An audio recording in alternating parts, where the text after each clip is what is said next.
Ang guhit ng para sa akin pagdadaig magsapalaran sa mga katatan ang pinagulat kaya naman check sa saga.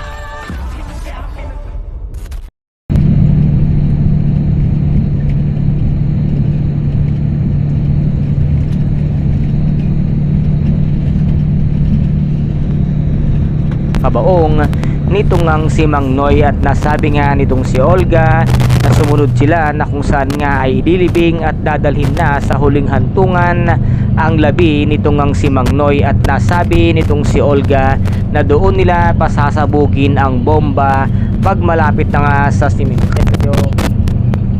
At nang makita na nga nitong si Olga na nandoon na nga si Tanggol ay ganun na lamang ang kanyang sidhi ng kanyang galit dahil nga si Tanggol ang kumitil ng kanang buhay ng kanyang anak at ngayon ay nalaman nga nitong si Olga na ang labi nitong si Bubbles ay tinuha at itinago nga ni Tanggol at inilagay ito kung saan man ito nararapat na ilbing kung kaya't ganun na lamang katindi ang galit nitong ang si Olga dito kay Tanggol. Ngunit nang pasabugin na nga nitong si Olga ang bomba sa kabaong nitong ang si Mang Noy, ang buong akala nga nitong si Olga ay wala na rin at magpipira-piraso ang katawan nga nitong si Tanggol. Ngunit nagkamali siya at laking gulat nga nitong si Olga na buhay pa ang isang Tanggol na hindi mo yan basta-basta matatapos na lamang, Olga, dahil si Tanggol siya ang tatapos ng kasamaan mo kung kaya't dito ay hindi na halos